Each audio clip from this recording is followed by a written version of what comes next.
বোরখা পরেই চলো মা বোন, বোরখা পরেই চলো মা বোন, সদা সর্বদাই ইমান আমল সব হারাবে দেখলে বেগানায়। মা বোন ইমান আমল সব হারাবে দেখলে বেগানায়। বোরখা পরেই চলো মা বোন, সদা সর্বদাই ইমান আমল সব হারাবে দেখলে বেগানায়। মা বোন ইমান আমল সব হারাবে দেখলে বেগানায়। স্কুল কলেজ কুটুম বাড়ি যাইতে যদি চাও, ঘর হতে বের হওয়ার আগে বোরখা পরে নাও। স্কুল কলেজ কুটুম বাড়ি যাইতে যদি চাও, ঘর হতে বের হওয়ার আগে বোরখা পরে নাও। আপন জনের সঙ্গে নিবে, আপন জনের সঙ্গে নিবে, যাইবা না একাই ইমান আমল সব হারাবে দেখলে বেগানায়। মা বোন ইমান আমল সব হারাবে দেখলে বেগানায়। বোরখা পরেই চলো মা বোন, সদা সর্বদাই ইমান আমল সব হারাবে দেখলে বেগানায়। মা বোন ইমান আমল সব হারাবে দেখলে বেগানায়। السلام عليكم ورحمة الله وبركاته. إن الحمد لله نحمده ونستعينه ونستغفره ونعوذ بالله من شرور أنفسنا ومن سيئات أعمالنا. من يهده الله فلا مضل له ومن يضلله فلا هادي له.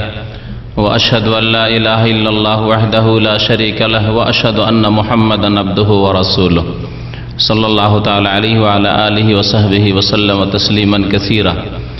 يا أيها الذين آمنوا اتقوا الله حق تقاته ولا تموتن إلا وأنتم مسلمون. يا أيها الناس اتقوا ربكم الذي خلقكم من نفس واحدة وخلق منها زوجها وبث منهما رجالا كثيرا ونساء واتقوا الله الذي تساءلون به والأرحام إن الله كان عليكم رقيبا. يا أيها الذين آمنوا اتقوا الله وقولوا قولا سديدا يصلح لكم أعمالكم ويغفر لكم ذنوبكم ومن يطع الله ورسوله فقد فاز فوزا عظيما. أما بعد فإن خير الحديث كتاب الله وخير الهدي هدي محمد صلى الله عليه وسلم وشر الأمور محدثاتها وكل محدثة بدعة وكل بدعة ضلالة وكل ضلالة في النار. أعوذ بالله من الشيطان الرجيم. بسم الله الرحمن الرحيم.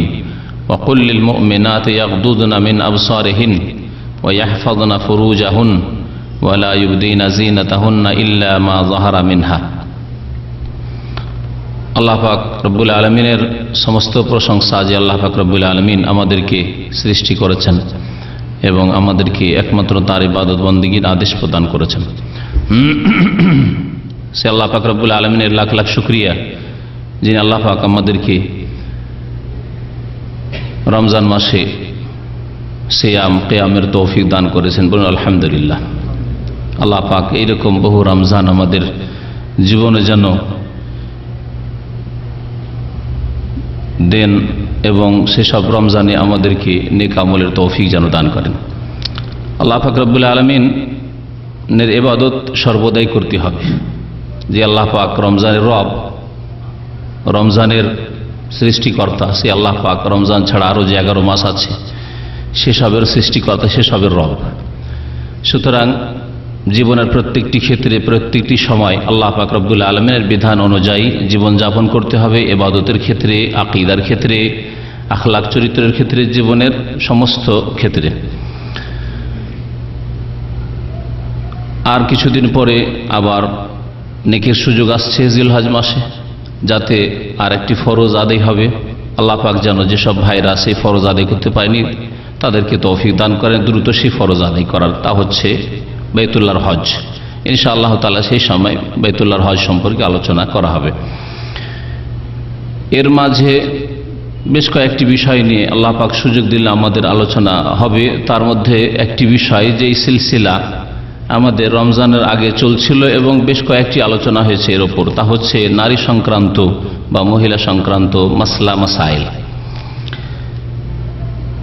কারণ আল্লাহ পাক রব্বুল আলামিন নারীদেরকে আমলের ক্ষেত্রে, ইবাদত বন্দেগীর ক্ষেত্রে, দ্বীনের সমস্ত মাসলা মাসাইলের ক্ষেত্রে, নেকি হাসিল করার ক্ষেত্রে, গুনাহ থেকে বেঁচে থাকার ক্ষেত্রে সমান অধিকার দিয়েছেন দ্বীন ইসলামে। যেমনভাবে পুরুষদেরকে আল্লাহ পাক শরীয়ত পালনের আদেশ দান করেছেন, তেমনি নারীদেরকেও শরীয়ত পালনের আদেশ দান করেছেন। কোরআন সুন্নাহ মোতাবেক যেমন জীবনযাপন করতে হবে পুরুষদেরকে, তেমন জীবনযাপন করতে হবে নারীদেরকে। সুতরাং তাদের মাসলা মাসায়েলও তাদের জানা ফরজ, ওই রকমই যেমন পুরুষদের জন্য জানা ফরজ।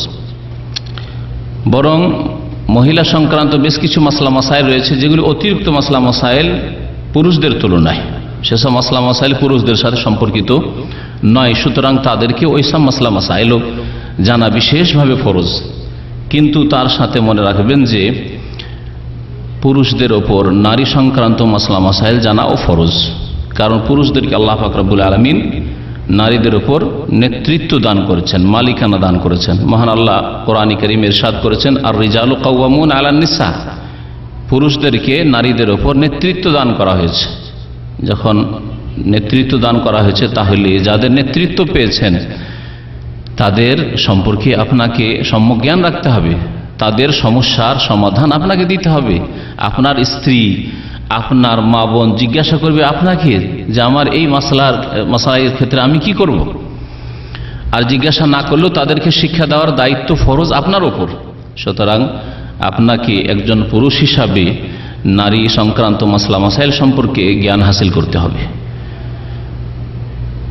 যেসব মাসলা মাসাইল মহিলাদের সাথে সম্পর্কিত, তার একটি মাসলা হচ্ছে নারীদের অলংকার বা নারীদের জিনত। এই বিষয়টি জানা অত্যন্ত জরুরি, কারণ জিনত সংক্রান্ত বা অলংকার সংক্রান্ত মাসলা মাসাইল সম্পর্কে শরীয়ত বিরোধী কাজ নারীদের মধ্যে খুব বেশি রয়েছে। বিশেষ করে আজকাল ফিতনার যুগে, বেহায়া বেপর্দা হওয়ার যুগে এবং পাশ্চাত্য সভ্যতার অন্ধ অনুকরণের যুগে, গোলামির যুগে নারীরা অন্ধভাবে মুসলিম সমাজের আল্লাহর শত্রুদের কাফেরদের অনুকরণ করে চলেছে। সুতরাং এই জিনত সম্পর্কে, অলংকার সম্পর্কে নারীদের মাসলা মাসাইল জানা যেমন নারীদের জন্য ফরজ, তেমনি পুরুষদের জন্য জানা ফরজ। এই জিনত সম্পর্কে কোরআন কারীমে আয়াত রয়েছে সূরা নূরে, মহিলাদের জিনত সম্পর্কে।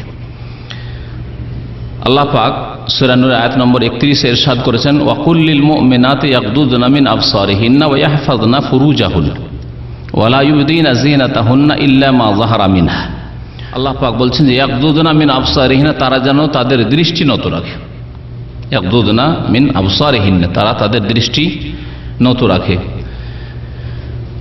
ওয়া ইয়াহফাযনা ফুরুজাহুন্না, দৃষ্টি নত রাখবে নারীরা, দৃষ্টি নত রাখবে পুরুষরা। তার আগের আয়াতে, আয়াত নম্বর 30-এ আল্লাহ পাক রব্বুল আলামিন পুরুষদেরকে বলছেন যে ওয়াকুল লিল মুমিনিনা ইয়াগুদ্দু মিন আবসারিহিম, মুমিন পুরুষদেরকে জানিয়ে দাও যে তারা যেন তাদের দৃষ্টি, তাদের নজরকে নিচে রাখে, এদিক ওদিক না তাকায়, যাতে করে নারীদের উপর নজর পড়ে, এমন কিছু দেখা যা হারাম সেদিকে নজর না পড়ে। সেজন্য ইয়াগুদ্দু মিন আবসারিহিম, পুরুষদেরকে আল্লাহ আদেশ করলেন। তারপরের আয়াতে আল্লাহ পাক নারীদেরকেও ওই একই আদেশ বলছেন যে ওয়াকুল লিল মুমিনাতি ইয়াগুদ্দুনা মিন আবসারিহিন্না, তারা যেন তাদের দৃষ্টিকে নত রাখে। দ্বিতীয় আদেশ হচ্ছে আল্লাহ পাক রব্বুল আলামিনের যে ওয়াহফাযনা ফুরুজাহুন্না, তারা লজ্জা স্থানের যেন হেফাজত করে। কোনো কিছুর হেফাজত করলে দূর থেকে হেফাজত করতে হয়। হ্যাঁ, আপনারা জমি জায়গার যারা ঘেরা দেয়, বেড়া দেয়, তাদের সম্পর্কে জানা আছে। দূর থেকে তারা একেবারে ফসলের সাথে লাগিয়ে দিলে ওর মধ্য দিয়ে বকরি, ছাগলে, গরুতে মুখ ঢুকাবে, ও ফসল খেয়ে ফেলবে। এই জন্য বেড়া দিতে হয়, যে ঘেরা দিতে হয় দূর থেকে। আল্লাহ পাক রব্বুল আলামিনের দ্বীনে তেমনই লজ্জাস্থানের হেফাজতের বিষয়টি ওই রকম। এমন না যেমন এক শ্রেণীর মহিলারা বলে থাকে যে না না না আমরা ওই পাপের নেই, মানে ব্যভিচারের পাপের নেই। ব্যভিচার মনে করে যেটা বড় ব্যভিচার। বাকি অবাধ মেলামেশা, সহশিক্ষা, অপর পুরুষের দিকে তাকানো, অপর পুরুষ তাদের দিকে তাকাচ্ছে, চেহারা খোলা, কথা বলছে অপর পুরুষের সাথে, অপর পুরুষের সাথে খাওয়া দাওয়া করছে, হোটেলে পুরুষরা খাচ্ছে, ওই পাশের টেবিলে মহিলারা বসে গেল খাচ্ছে। দেবর ভাসুর থেকে পর্দা নেই, দুল্লা ভাই ভগ্নিপতি থেকে পর্দা নেই। এগুলিকে মনে করে না যে এগুলি লজ্জা স্থানের হেফাজত না করার অন্তর্ভুক্ত।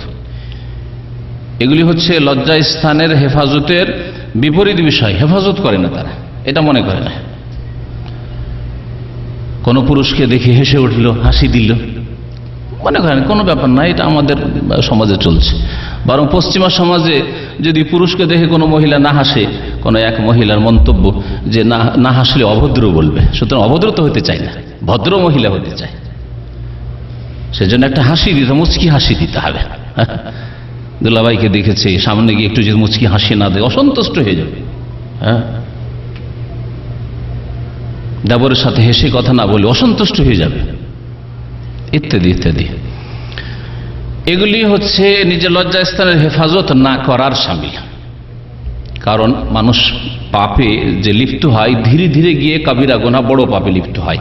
আর সাগিরা, এই ছোট গুনাহগুলি যেগুলি বললাম, সাগিরা গুনাহগুলি অনেকগুলি কাবিরা এর মধ্যে। সাগিরা গুনাহগুলি যখন কন্টিনিউ করা হয়, বারবার করে করা হয়, তখন সেগুলি কাবিরা গুনাহ। একদিন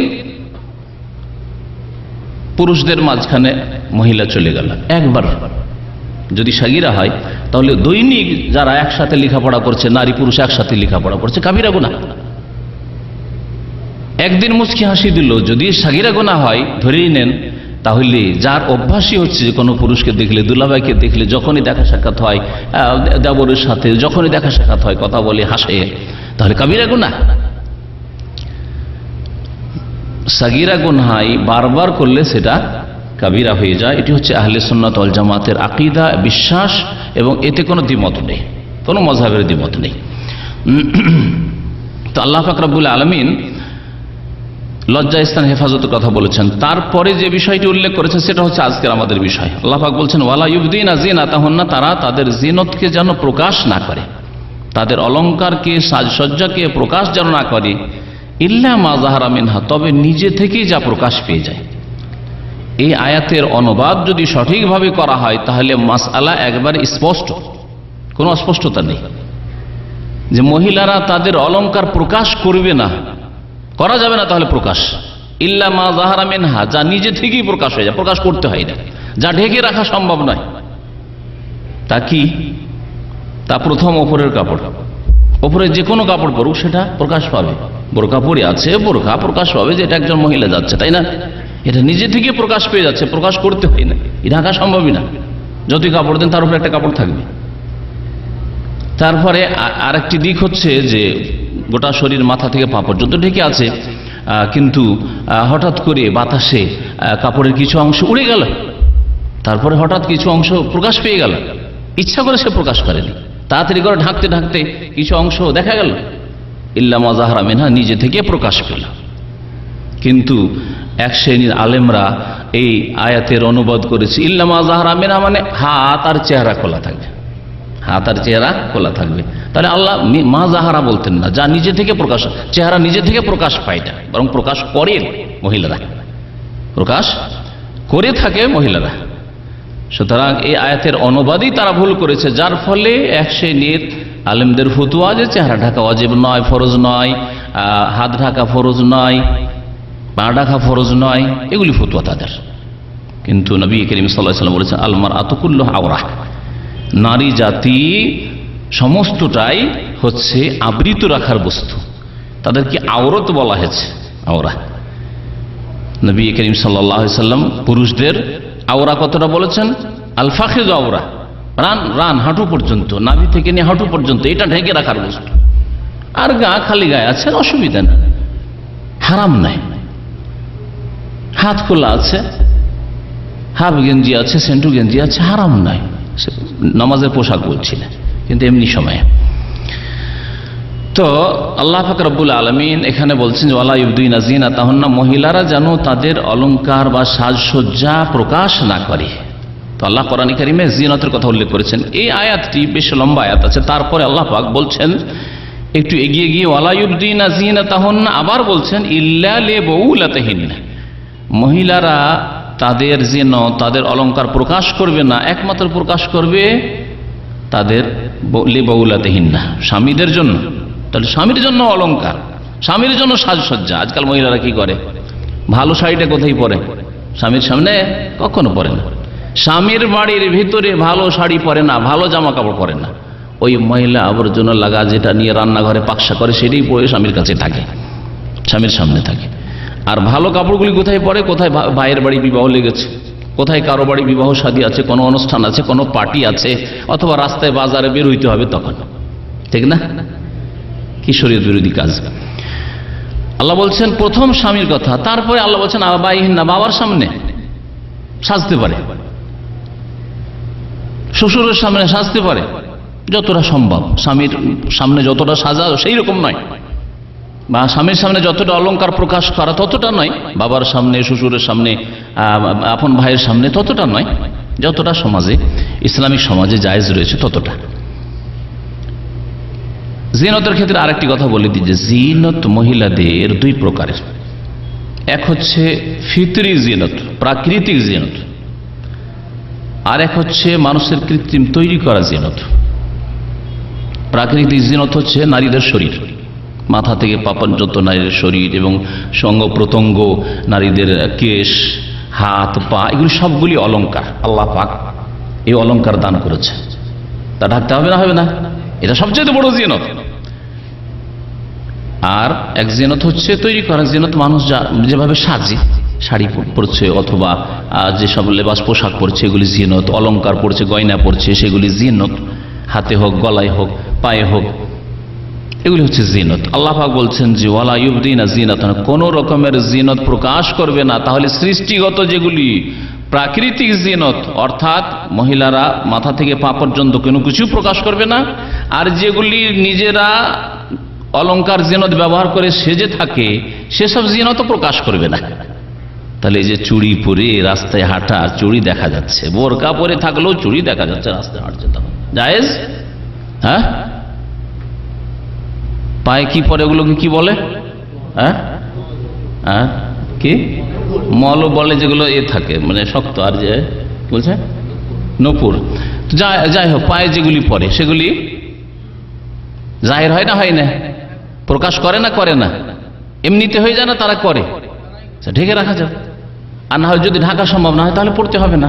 ওয়ালা ইউবদিনা জিনাতাহুন্না, এই অলংকার প্রকাশ করবে ইল্লা লিবুলাতিহিন, আল্লাহ পাক শুধু মাহরাম যারা, যাদের সাথে স্থায়ীভাবে বিবাহ হারাম, তাদের সামনে প্রকাশ করাকে জায়েজ করেছেন, যেগুলি দিয়ে সাজে, কাপড় চোপড়, অলংকার, শরীরের জিনত। তারপরে আল্লাহ পাক রব্বুল আলামিন এই আয়াতের শেষে 31 নম্বর সূরা নূরের আয়াত, এই আয়াতের শেষে আল্লাহ পাক বলছেন যে ওয়ালা ইয়াদরিবনা বিআরজুলিহিন্না লিয়ুলামা মা ইউখফিনা মিন জিনাতিন। আবার জিনতের কথা, অলংকারের কথা আল্লাহ পাক উল্লেখ করেছেন। মহিলারা, নারীরা যেন ওয়ালা ইউবদিনা জিনাতাহুন্না, তাদের জিনতকে প্রকাশ না করে, ওয়ালা ইয়াদরিবনা বিআরজুলিহিন্না, তারা যেন তাদের যখন হাঁটবে তখন জোরে পা না রাখে, পা যেন মাটিতে না মারে, মানে জোরে যেন পা না রাখে। লিয়ুলামা মা ইউখফিনা মিন জিনাতিহুন্না, তাদের কাপড়ের নিচে যেসব জিনত অলংকার আছে সেগুলি যেন লিয়ুলামা মা ইউখফিনা মিন জিনাতিহুন্না, যেগুলি লুকিয়ে রাখা আছে সেগুলি যেন জানতে পারে যে হ্যাঁ কিছু পরে আছে, পায়ে অলংকার আছে, হাতে অলংকার আছে, আর ধপ ধপ ধপ ধপ করে হাঁটছে, আর চুড়ি বাঁধছে, অথবা পায়ের যা কিছু আছে সেগুলো বাঁধছে। খবরদার এটাও যেন না করে, আল্লাহ পাক বলছেন। তো আল্লাহ পাক রব্বুল আলামিন এই আয়াতে 3 বার করে নারীদের জিনতের কথা, অলংকারের কথা উল্লেখ করেছেন। তারপরে আল্লাহ পাক তওবার জন্য আহ্বান করেছেন নারী পুরুষকে। নারীরা এই কাজ করলে, গুনার কাজ করলো, সুতরাং তোমরা তওবা করো। আর পুরুষরা এই সব জিনত প্রকাশ করার কারণে নারীদের ফিতনায় লিপ্ত হইল বা তাদের দিকে নজর দিল, সেই জন্য গুনাহগার হবে। আল্লাহ পাক বলছেন ওয়াতুবু ইলাল্লাহি জামিআন আইয়ুহাল মুমিনুনা লাআল্লাকুম তুফলিহুন। তুবু ইলাল্লাহি জামিআ, তোমরা সকলেই আল্লাহর দরবারে তওবা করো, নারী পুরুষ সকলেই আল্লাহর দরবারে তওবা করো, ফিরে আসো। আইয়ুহাল মুমিনুন, হে মুমিন সকল নারী পুরুষ, মুমিন মুমিনাত, লাআল্লাকুম তুফলিহুন, তাহলে তোমরা পরিত্রাণ পাবে, রেহাই পাবে। এই আয়াতের সংক্ষিপ্ত তাফসীর করার পরে এখন আসি মহিলাদের জিনতগুলি সম্পর্কে এবং এই জিনত সম্পর্কে তাদের মাসলা মাসাইলগুলি কি। অনেকগুলি মাসলা মাসাইল রয়েছে, যতদূর সম্ভব, সময় যথেষ্ট চলে গেছে, সংক্ষেপে সেগুলি পেশ করার চেষ্টা করব। প্রথম কথা, আল্লাহ পাক রব্বুল আলামিন মহিলাদের শরীরে যেসব বস্তুকে কেটে ফেলতে বলেছেন অথবা পরিষ্কার করতে বলেছেন সেগুলি তাদেরকে করতে হবে, যেগুলিকে বলা হয়েছে ফিতরাত, প্রাচীনতম সুন্নত, খামসুম মিনাল ফিতরা। নবী করিম সাল্লাল্লাহু আলাইহি হাদিস আছে যে 5টি প্রাচীন সুন্নত রয়েছে, ফিতরতি সুন্নত রয়েছে।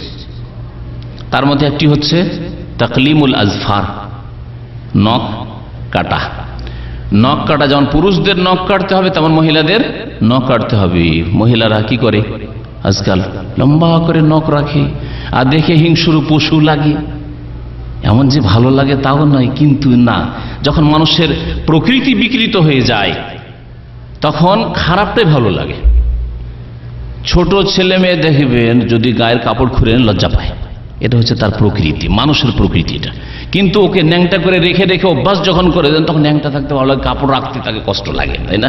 প্রকৃতি বিকৃত হয়ে গেছে তার। ওই রকমই হয়েছে আমাদের সমাজের মহিলাদের। নখ কাটা সুন্নাতে মুআক্কাদা, এবং এই নখ প্রত্যেক সপ্তাহে কাটা হচ্ছে, নারী হোক অথবা পুরুষ, এটা হচ্ছে সবচেয়ে ভালো মুস্তাহাব, প্রত্যেক সপ্তাহে কাটেন আপনি। এইরকমই যেসব আরো সন্ন্যতগুলি রয়েছে, প্রাচীনতম সন্ন্যত, সেগুলির ক্ষেত্রেও যেসব কেশ বা চুল কাটতে হয় অথবা উঠিয়ে ফেলতে হয়, সেগুলিও প্রত্যেক সপ্তাহে করা ভালো। আর আর খুব বেশি সময় দিয়েছেন নবী করিম সাল্লাল্লাহু আলাইহি ওয়াসাল্লাম, কতদিন বলতে পারেন? হ্যাঁ, 40 দিন।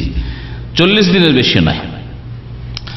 এই নখ সমস্ত উলামায়ে কেরামদের এই ক্ষেত্রে ঐক্যমত রয়েছে যে নখ কাটতে হবে, নখ কাটতে হবে। আর নখ রাখা, এতে কি ক্ষতি রয়েছে? প্রথম কথা, আল্লাহ পাক রব্বুল আলামিন যেইভাবে তার মাখলুককে দেখতে চান, যেভাবে তার বান্দাকে দেখতে চান, তার বিকৃতি ঘটানো, বিকৃতি ঘটানো।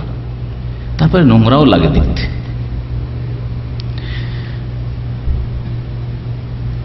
তারপরে এতে আরেকটি ক্ষতি রয়েছে, সেটা হচ্ছে যে হিংস্র পশুর সাদৃশ্যতা।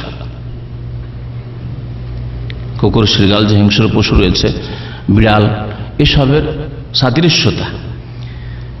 এতে আর একটি ক্ষতি যা রয়েছে তা হচ্ছে যে নখ যখন বড় হয়, নখের নিচে অনেক ময়লা আবর্জনা জমে থাকে, যেটা ইমানের জন্য, আমলের জন্য ক্ষতিকর, দিনের জন্য ক্ষতিকর এবং স্বাস্থ্যের জন্য ক্ষতিকর। 4 নম্বর এতে ক্ষতি রয়েছে নখ বড় করে রাখলে, তা হচ্ছে যে পানি পৌঁছিতে পারবে না। যেখানে আপনার শরীরে চামড়ায় পানি পৌঁছে, সে পানি পৌঁছিতে পারবে না। উজু করবে আর নখ বড় করা আছে আর নখের মধ্যে ময়লা ঢুকে আছে, তো যেখানে চামড়া পর্যন্ত পানি পৌঁছিতে পারছেন না। যদি পানি না পৌঁছে তাহলে উজু হবে না, আর যদি উজু না হয় তাহলে নামাজ হবে না। এমনকি ফরজ গোসল করবে, তখন পানি পৌঁছিল না এমন জায়গায় যেখানে পানি পৌঁছানো ফরজ, তাহলে ফরজ গোসলই তার ঠিক হইল না, নাপাক অবস্থায় থাকলো, কোনো ইবাদত বন্দেগী কবুল হবে না, না নামাজ কবুল হবে আর না হজ কবুল হবে, কারণ তওয়াফ করার জন্য পবিত্রতা শর্ত আছে, নাপাক অবস্থায় থাকবে। 5 নম্বরের ক্ষতি হচ্ছে নখ বড় করে রাখা। এটি হচ্ছে কাফের মহিলাদের সাদৃশ্যতা, যেমন হিংস্র পশুর সাদৃশ্যতা তেমন কাফের মহিলাদের সাদৃশ্যতা। এবং এটা করে থাকে আমাদের সমাজের মহিলারা ইসলামের বিধান, সুন্নাত, হাদিস থেকে অজ্ঞতার কারণে অথবা বেপরোয়া হওয়ার কারণে। শরীয়তের পরোয়া করেন না হয়, আর না হলে শরীয়তের বিধিবিধান জানে না। আল্লাহ পাক যেন জানার এবং শরীয়ত মোতাবেক আমল করার মুসলিম সমাজের মহিলাদেরকে তৌফিক দান করেন, এবং তাদের যারা অভিভাবক তাদেরকে আল্লাহ পাক রব্বুল আলামিন এইভাবে তাদের মহিলাদেরকে চালাবার তৌফিক দান করেন। মহিলাদের জন্য যেসব সুন্নাত রয়েছে তার মধ্যে একটি হচ্ছে যে আমাদের পুরুষদের যেমন বগলের নিচে চুল রয়েছে সেগুলি পরিষ্কার করতে হবে, তখন মহিলাদের পরিষ্কার করতে হবে। ঠিক তেমন নাভের নিচে যেমন যেসব রয়েছে কেশ রয়েছে সেগুলো যেমন মহিলাদের পুরুষদের পরিষ্কার করতে হবে, তেমন মহিলাদের পরিষ্কার করতে হবে। নবী করিম সাল্লাল্লাহু আলাইহি ওয়াসাল্লামের যে হাদিস রয়েছে এগুলি নারী পুরুষ সকলের জন্য সুন্নাত। আরেকটি বিষয় নারীদের সম্পর্কে, তা হচ্ছে মাথার চুল সম্পর্কে এবং এই ভুরু সম্পর্কে মাসলা মাসাইল। মাথার চুল এবং ভুরু সম্পর্কে মহিলাদের মাথার চুলের আসল হচ্ছে যে তারা মাথার চুল বড় করবে, পুরুষদের আসল হচ্ছে যে পুরুষরা চুল ছোট করে রাখবে। মহিলাদের সাদৃশ্যতা অবলম্বন করবে না চুল বড় করে, যে বুঝাই যায় না পিছন দিক থেকে যদি লেবাস পোশাক না পৃথক হয় তাহলে বুঝাই যাবে না, এমন চুল বড় রাখে আজকাল এক শ্রেণীর পুরুষরা, যে পিছন দিক থেকে আমার মানে এই কিছুদিন আগে এই রাস্তা দিয়ে গাড়ি চালিয়ে আসছি যে এক পুরুষ এইদিকে লম্বা চুল আছে, তো পিছন দিক থেকে তো প্রথমে মহিলাই মনে করি, চোখের দিকে সামনের দিকে সেদিকে নাই তো পুরুষ। প্রথম ভেবেছি যে ফিলিপাইনি মহিলা হইতে পারে যারা চুল টুল খুলে থাকে, দেখা যাচ্ছে না মুসলিম পুরুষ আর আরবি পুরুষ একেবারে মহিলার মতো।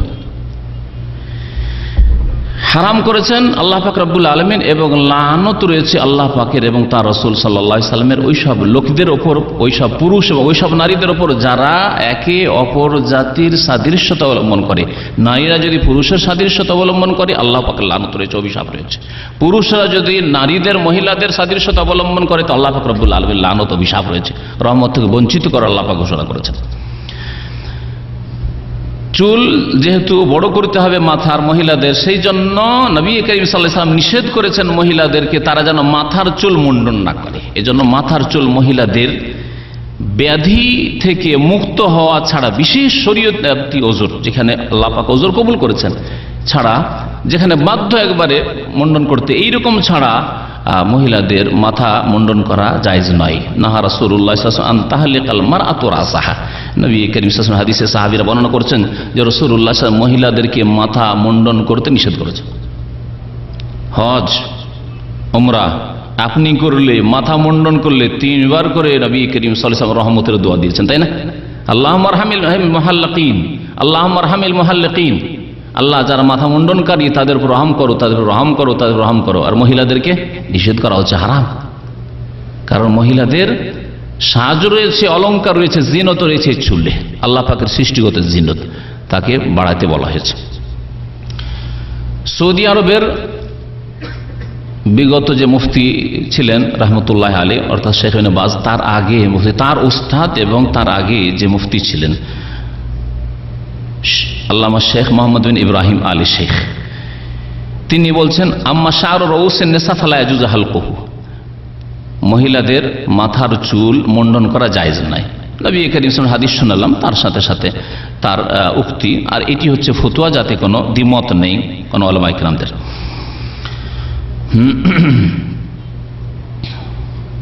আল্লামা মোল্লা আলী কারি রহমতুল্লাহ আলাইহি হানাফি মাযহাবের মুহাদ্দিস ছিলেন। তিনি মিশকাত যে হাদিস রয়েছে, প্রসিদ্ধ কিতাব মিশকাত, তার সারা মিরকাত লিখেছেন, তার ভাষ্য লিখেছেন মিরকাত। তাতে বলছেন যে নবী করিম সাল্লাল্লাহু আলাইহি ওয়াসাল্লামের হাদিস যে আন তাহলিকাল মারআতু রাসা, মহিলাদের জন্য মাথা মুন্ডন করা হারাম, এর ব্যাখ্যায় তিনি লিখছেন লিআন্না যাওয়াইব লিন নিসা কাল্লুহা লিররিজাল ফিল হায়াত ওয়াল জামাল। এই জন্য নিষেধ করেছেন তিনি হিকমত সম্পর্কে, রহস্য, কেন আল্লাহ পাক রব্বুল আলামিন নিষেধ করেছেন বা রাসূলুল্লাহ সাল্লাল্লাহু আলাইহি ওয়াসাল্লাম নিষেধ করেছেন মহিলাদের চুল, মাথার চুল মুন্ডন করতে নিষেধ কেন করেছেন? বলছেন এই জন্য যে পুরুষদের যেমন দাড়ি অলংকার সাজ, তেমন মহিলাদের চুল হচ্ছে সাজ অলংকার। সুতরাং যেমন দাড়ি রাখা ওয়াজিব পুরুষদের জন্য, তেমনি মহিলাদের জন্য চুল লম্বা করা ওয়াজিব। তাহলে মাথা মুন্ডন হারাম জানলাম আমরা। তাহলে মাথার চুল ছোট করা, হ্যাঁ, আজকাল অধিকাংশ মুসলিম মহিলা মাথার চুল ছোট করে রাখে, জায়েজ। বলছেন আম্মা কাসসু শা'রি রাসিহা, মাথার চুল ছোট করে রাখা, কেটে রাখা, ইউরোপিয়ান সাজা, পাশ্চাত্য সভ্যতা গ্রহণ করা। ফাইন কানা লিহাজাতিন গায়রা যিনা কাআন তা'জিজা আন মুউনাতিহি আও ইয়াতুলু কাসীরা আও ইয়াশুক্কু আলাইহা, যদি এমন হয় যে গরিব মানুষ, দরিদ্র মহিলা, আর মাথার চুল রেখে মাথার চুলের খেদমত করতে পারছে না, পয়সা পেটে খাওয়ার ব্যবস্থা নেই, তো মাথার চুলের তেলের পয়সা কোথায় পাবে? তেল নেই। এইরকম প্রয়োজনের জন্য হয়, সাজার জন্য নয়, যে আমি চুল ছোট করে রাখবো তাহলে দেখতে ভালো লাগবে, এই জন্য না, পয়সা নেই, পয়সার অভাবে যদি কেটে রাখে, ফালা বাসা বিকাসসিহি বিকাদরিল হাজা। তো বলছেন আল্লামা শেখ সালেহুল ফৌজান যে তাহলে অভাবের জন্য আমি খরচ চালাতে পারছি না আমার চুলের, এতে আমি তেল দিতে পারছি না, এতে আমার উকুন হয়ে যায়, সেই তা আমি সাফ করতে পারছি না, ইত্যাদি প্রয়োজনে যদি হয় তাহলে কোনো অসুবিধা নেই। কামা কানা বাযু আজওয়াজিন নবী সাল্লাল্লাহু আলাইহি ওয়াসাল্লাম ইয়াফআলনাহু বা'দা ওয়াফাতিহি, যেমন নবী করিম সাল্লাল্লাহু আলাইহি ওয়াসাল্লামের বিবিগণ নবী সাল্লাল্লাহু আলাইহি ওয়াসাল্লামের তিরোধানের পরে, তার ইন্তেকালের পরে চুল কেটে রাখতেন। এই বিষয়টিকে ভালো করে বুঝতে হবে। নবী করিম সাল্লাল্লাহু আলাইহি ওয়াসাল্লামের ইন্তেকালের পরে নবী সাল্লাল্লাহু বিবিগণ চুল কাটতেন, নবী সাল্লাল্লাহু জীবদ্দশায় তারা চুল কাটেননি। নবী করিম সাল্লাল্লাহু আলাইহি ওয়াসাল্লামের বিবিদের এই জীবনী বা এই আমলকে অনেকে দলিল বানিয়ে আজকাল পাশ্চাত্য সভ্যতার কাফেরদের অনুকরণ করে। অন্তরে আছে যে কাফেরদের ইউরোপিয়ান সাজবো তাহলে দেখতে ভালো লাগবে, আর দলিল যদি জেনে নিয়ে তো কোথা থেকে যে নবী সাল্লাল্লাহু আলাইহি ওয়াসাল্লাম বিবিগণও তো কাটতেন। বিশেষ করে আরব মহিলারা তো আবার আরবি ভাষাতে হাদিসও বুঝে নিতে পারে। জেনে এলো যে নবী সাল্লাল্লাহু আলাইহি ওয়াসাল্লামের জীবনী সিরাতুন নবী পড়তে গিয়ে দেখলো যে নবী সাল্লাল্লাহু আলাইহি ওয়াসাল্লাম ইন্তেকালের পরে তার বিবিগণ চুল কাটতেন, আমরাও চুল কাটছি। হ্যাঁ, কিন্তু দুটোতে কত পার্থক্য। ইন্নামাল আমালু বিন্নিয়াত, মানুষের কর্ম নির্ভর করে কিসের ওপর? নিয়তের ওপর। আপনার স্ত্রী চুল কেটে রাখছে এখান থেকে, আর আপনার বোন চুল কেটে রাখছে কি জন্য? যে ইউরোপিয়ান আমেরিকানরা রাখে সেই জন্য। হারাম। কাফেরদের গোলামি করা হারাম, কারণ বাহ্যিক গোলামি অন্তরের গোলামিকে ডেকে নিয়ে আসে। বাহ্যিক গোলামি অন্তরের গোলামিকে ডেকে নিয়ে আসে। এটি অত্যন্ত মূল্যবান কথা এবং অত্যন্ত জ্ঞানীদের কথা। দেখবেন আপনি বিমানবন্দরে বসে আছেন অথবা রেল স্টেশনে বসে আছেন, আপনি যদি দাড়িওয়ালা হন খুঁজবেন যে কোথায় দাড়িওয়ালা আছে, ওর পাশে বসবেন, ঠিক না? আর আপনি যদি সিগারেট পান করা লোক হন, বিড়ি খাওয়া লোক হন, আর যদি আপনি দাড়ি নিয়ে আপনার প্যান্ট শার্ট পরে আছেন, তাহলে কি করবেন? আপনি ওই রকম লোক খুঁজবেন, দাড়িওয়ালার কাছে বসবেন না। বসবেন? সিগারেট খাওয়া লোক আর দাড়িওয়ালার কাছে বসবেন? কখন বসবেন না, আপনি দূরে বসবেন। হিন্দু হইলো, ইহুদি হইলো, খ্রিস্টান হইলো, ওখানে গিয়ে বসবেন। আর বুঝতে পারছেন যে মুসলিম আর আমিও মুসলিম, যদি আমার দাঁড়িয়ে নাই, মুসলিমের পাশে বসবেন না, দাড়িওয়ালার পাশে হয়তো। বাস্তব। তাহলে বাহ্যিক যে সাদৃশ্যতা, সেটা অন্তরের সাদৃশ্যতার দিকে আহ্বান করে, সেই জন্য ওই দিকে টান দিচ্ছেন আপনি। যদি আপনার দিনী ভাই দাড়িওয়ালা মানুষ বসে আছে, ওর পাশে না গিয়ে আপনি বসছেন যে বিড়ি খাওয়া ইহুদি খ্রিস্টান, তার পাশে গিয়ে বসছেন আপনি।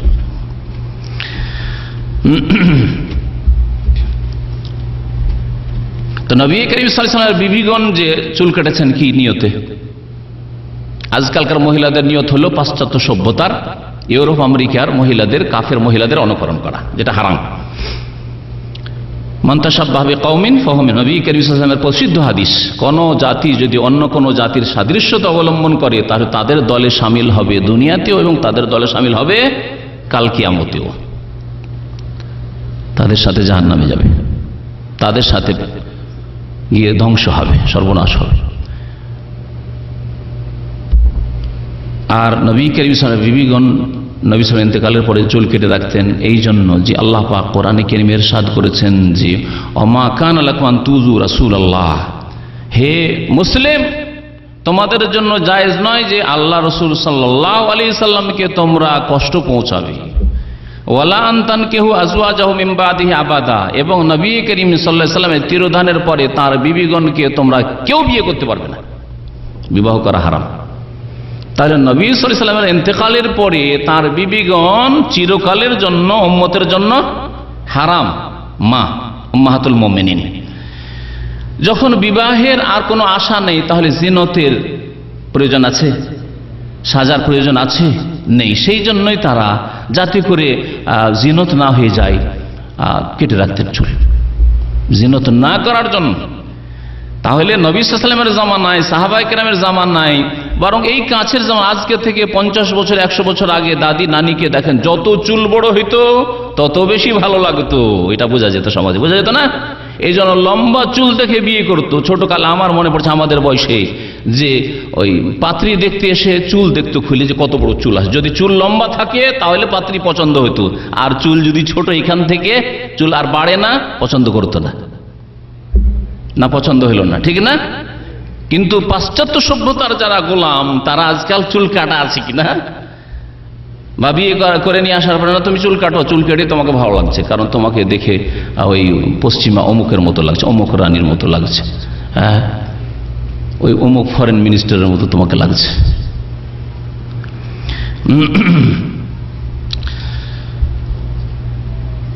তো নিয়তের পার্থক্য কত চিন্তা করেন। নবী কারীম সাল্লাল্লাহু আলাইহি ওয়াসাল্লাম বিবিগণ এই জন্য চুল কেটে রেখেছেন যে আর আমরা জিন্দেগিতে বিবাহ করতে পারবো না, আর সাজবো কার জন্য? যার জন্য সেজেছিলাম তিনি দুনিয়া থেকে বিদায় নিয়েছেন, এবং আমাদের সাজা আর কারোর জন্য জায়েজ নয়, সেই জন্য আমরা আর সাজবো না, সেই জন্য চুল কেটে রাখতেন তারা। তাই বলছেন যে ওয়া আম্মা ইন কানা কাসদুল মারআতি মিন কাসদি শারি ওয়া তাশাব্বু বিল কাফিরাত, যদি মহিলা এই উদ্দেশ্য করে যে আমরা কাফের পশ্চিমাদের সাদৃশ্যতা অবলম্বন করব চুল কেটে, ফাসেক যারা পাপিষ্ট মহিলা, গুনাহগার মহিলা, বেদিন বেহায়া বেপরদা মহিলা, তাদের সাদৃশ্যতা অবলম্বন করব, অথবা পুরুষদের সাদৃশ্যতা, পুরুষদেরকে দেখে ভালো লাগে হিপি এখান থেকে ওই রকম চুল আমিও রাখবো, ফাহাজা মুহাররামুন বিলা শাক, এটি হচ্ছে হারাম, নিঃসন্দেহে হারাম। কারণ আল্লাহ পাক নিষেধ করলেন নাহি আনিতাসাবিল কুফার অমুমান, কাফেরদের সাদৃশ্যতা ব্যাপক অর্থে আল্লাহ পাক হারাম করেছেন। ওয়ান্তাসাব্বাহিল মারাতি বির রিজাল, এবং পুরুষদের সাদৃশ্যতা আল্লাহ পাক হারাম করেছেন। আল্লামা মুহাম্মদ আমিন শানকিতি তার একটি তাফসীর রয়েছে কোরআনের তাফসীর, কোরআনের আয়াত দিয়ে, আদওয়াউল বায়ান এই তাফসীরের নাম। সেই তাফসীরে তিনি উল্লেখ করেছেন সূরা আহজাবের আয়াত নম্বর 53-তে উল্লেখ করেছে, ইন্নাল উফাল্লাযী সারা জারিয়ান ফি কাসীরিন মিনাল বিলাদ বিকাতিল মারাতি শারা রাসিহা ইলা কুরবে উসুলিহি সুন্নাতুন ইফরিনজিয়াতুন মুখালিফাতুন লিমা কানা আলাইহি নিসাউল মুসলিমিন ওয়া নিসাউল আরব ক্বাবলা আল ইসলাম। বলছেন যে বর্তমান যুগে মুসলিম মহিলাদের যে সভ্যতা বহু দেশে দেখা যাচ্ছে যে তারা কি করে, চুলকে কেটে রাখে ছোট করে। এটি হচ্ছে সুন্নাতুন আফরিনজিয়া। এই সুন্নত হচ্ছে পশ্চিমা সুন্নত। আফরিনজি বলা হয় ব্রিটিশ বা ইউরোপ যারা, কারণ ব্রিটিশ অধিকাংশ দেশগুলি দখল করেছিল, সেজন্য ওই তাদের প্রভাবটা বেশি মুসলিম দেশগুলির ওপর। এদের সুন্নত এবং মুসলিম মহিলারা সাহাবায়ে কেরামদের জামানা থেকে এবং ইসলামের পূর্বেও যে মহিলারা ছিল যেইভাবে চুলকে বড় রাখত তার বিপরীত এটি। তাহলে প্রাকৃতিকভাবে চুল বড় করা ইসলামের পূর্বেও ছিল, আগের যে দিনগুলি ছিল তাতে, আর ইসলাম আসার পরেও চুল বড় করে রাখা মহিলাদের ছিল। ফাহুয়া মিন জুমলাতিল ইনহিরাফাত আল্লাতী আম্মাতিল বালওয়া বিহা ফিদ্দীন ওয়াল খুলুক ওয়াস সামত ওয়া গায়রা যালিকা। এমন একটি বিপদ বালা এসেছে উম্মতে মুসলিমা আর মহিলাদের উপর যে ব্যাপক আকার ধারণ করেছে ধর্মীয় ক্ষেত্রে, আখলাক চরিত্রের ক্ষেত্রে, যে মুসলিম মহিলারা পশ্চিমা ইহুদি খ্রিস্টানদের মহিলাদের সাদৃশ্যতা অবলম্বন করেছে।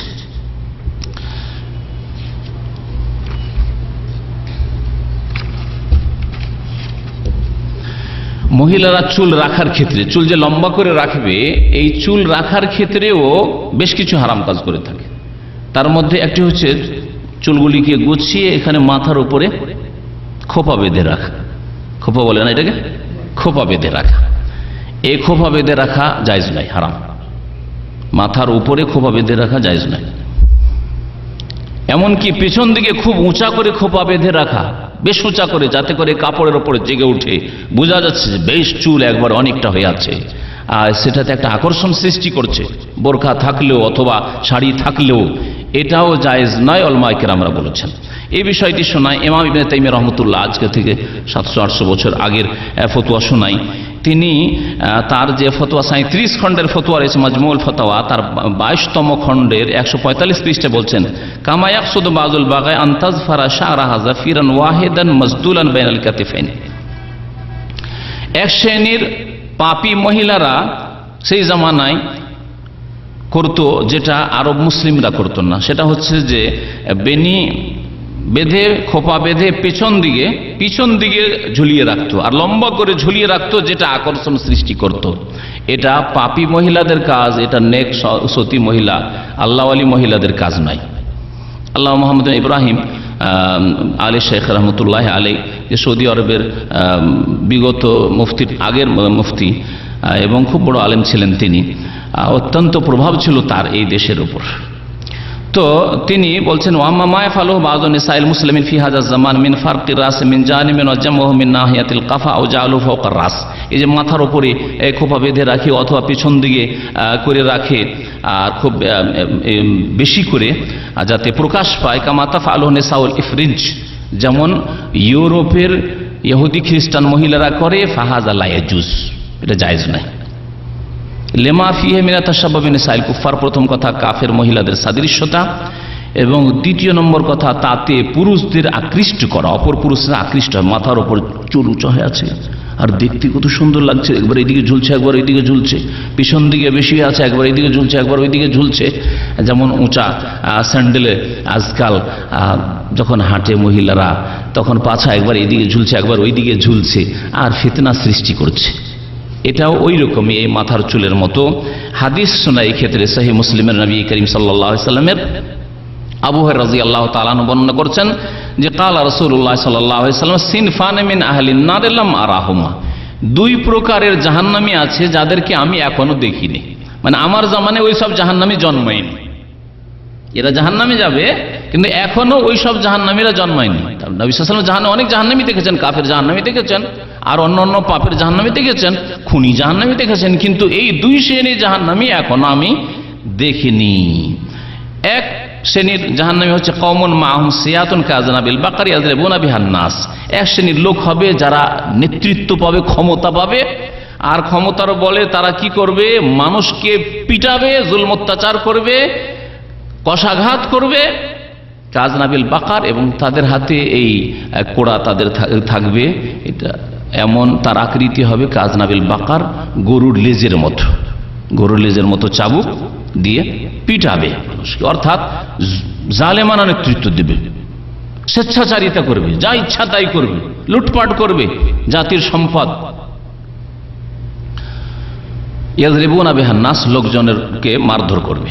তাহলে জালেম শাসকদের সম্পর্কে ভবিষ্যৎবাণী করেছেন যে জালেম শাসকরা হবে যাদেরকে আমি দেখিয়ে দিয়ে।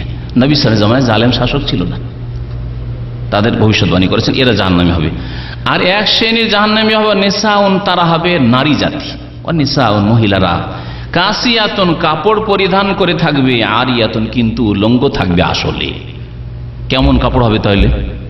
হ্যাঁ, এমন কাপড় হবে হয়তো যে পাতলা, যাতে কাপড় তো পরে আছে কিন্তু ভিতর প্রকাশ পাচ্ছে, দেখা যাচ্ছে। এক। দুই নম্বর কথা, কাপড় হয়তো পাতলা নয়, মোটা কাপড়, মোটামুটি ঢাকার মতো, কিন্তু কাপড় পরে আছে শরীরের কিছু অংশ, যেমন শাড়ি পরে আছে, ব্লাউজ পরে আছে, ব্লাউজ তো পরে আছে কিন্তু পিঠ আর পেট খোলা আছে, এতটুকু ব্যাস। আধা হাত বা 4 আঙ্গুল ব্লাউজ, আধা হাত ব্লাউজ দিয়ে কি ঢাকবে নাকি? হ্যাঁ, পুরো ঢাকতে হবে না। আজকাল তাহলে বাঙালি সমাজে যে শাড়ি এবং শাড়ির সাথে যে ব্লাউজ, এই ব্লাউজ যথেষ্ট না পর্দার জন্য। তবে নিজের স্বামীর সামনে যদি হয়, শুরু বক্তব্যে যেমন বলেছি, নিজের বাবার সামনে হয়, নিজের আপন ভাইদের সামনে, মাহারামদের সামনে, সেটা আলাদা কথা। কিন্তু ওই শাড়ি ব্লাউজ পরে রাস্তাঘাটে, মাঠে, বাজারে, হাটে, সব জায়গায় ঘোরাফেরা করবি আর দেখা যাবে, এটা জায়েজ নয়, হারাম। নবী করিম সাল্লাল্লাহু আলাইহি ওয়াসাল্লাম বলছেন যে কাপড় পরে থাকবে কিন্তু উলঙ্গ থাকবে। মুমিলাতুন মাইলাত, ওড়না, যেমন আজকালকার ওড়না আছে কিন্তু বুক রাখা আছে, কাঁধে ঝুলিয়ে রেখেছে এদিক থেকে, অথবা এই দিক থেকে ওই দিকে ঝুলিয়ে রেখেছে, হ্যাঁ, তাই না? মাথা ঢাকে না। কাপড় তো আছে, ওড়না নামে একটা জিনিস তো আছে, কিন্তু ঢাকে না তাকে। অথবা এমন আজকালকার ওড়না হয়েছে ছোট্ট, এইটুকু, এইদিকে পিছন দিকে চুল বেরিয়ে যায়। বোরখার সাথে এক শ্রেণীর মহিলারা আজকাল বাজারে যে ওড়না বিক্রি করেছে এত ছোট যে আমাদেরকে স্পেশাল অর্ডার করে যে ওড়না এর চাইতে ডবলের বেশি করবে, নিতে হয়। না হলে নর্মাল যে ওড়না বোরখার সাথে চলছে সেটা দিয়ে পর্দা হয় না। তাহলে কাপড় তো আছে ওড়নার নামে একটা, কিন্তু আরিয়াতুন, উলঙ্গ থাকে তার শরীরে যে অংশ ঢাকা ফরজ, আর মহিলাদের সমস্ত অংশ ঢাকা ফরজ, তা খুলে রাখে তারা। এই জন্য জাহান্নামে। আর কি করে? মাইলাতুন, নিজেরা আকৃষ্ট হয় পুরুষদের দিকে, মুমিলাত, আর পুরুষদেরকেও আকৃষ্ট করে, নিজেরা আকৃষ্ট হয় পুরুষদের দেখে, আর পুরুষদের আকৃষ্ট করে, এই উঁচু হিলের জুতো স্যান্ডেল পরে আকৃষ্ট করে। ওই রকমই খোপা উঁচা করে রেখে, অথবা পিছন দিকে বেশ উঁচা করে রেখে, আর অতিরিক্ত চুল অথবা বেশ কিছু আর কিছু চুলের মতো সেগুলি দিয়ে একবারে বড় করে খোপা বেঁধে কি করে? মুমিলাত, অন্যকে আকৃষ্ট করে। রউসুহুন্না কাসনেমাতিল বুখতিল মাইলা, তাদের মাথার খোপা বখতি উটের চূড়ার মতো। নবী করিম সাল্লাল্লাহু আলাইহি ওয়াসাল্লাম বলছেন বখতি উটের চূড়া আমাদের দেশের ষাঁড়ের চূড়ার মতো। ষাঁড়ের চূড়া দেখেছেন, যখন ষাঁড় আটে তখন কি করে? হ্যাঁ, দলতে থাকে, এইদিকে ওইদিকে ওইদিকে ওইদিকে। হ্যাঁ, তো মহিলারা যখন হাঁটে আর মাথার চুলের খোপা যদি ওইরকম থাকে তো এইদিকে ওইদিকে হচ্ছে, অথবা স্যান্ডেল জুতাগুলি যে একবারে উঁচা হিলের, আর এই একবার এইদিকে একবার ওইদিকে হচ্ছে, এইদিকে ইঙ্গিত করেছেন আজকাল বাস্তবে কিয়ামতের লক্ষণ। এবং নবী করিম এইসব জাহান্নামীকে দেখেননি, বলছেন লাম আরাহামা, আমার যুগে ওইসব জাহান্নামীকে দেখিনি। তারপরে কি বলছেন নবী করিম সাল্লাল্লাহু আলাইহি ওয়াসাল্লাম? এটা ভবিষ্যৎবাণী হইল যে এই দুই শ্রেণীর জাহান্নামী হবে যাদেরকে আমি আমার জীবনে দেখিয়ে দিই, পরে আসবে তারা, এই জাহান্নামীরা। এক শ্রেণীর মহিলারা, আরেক শ্রেণী হচ্ছে নেতারা, জালেম নেতারা।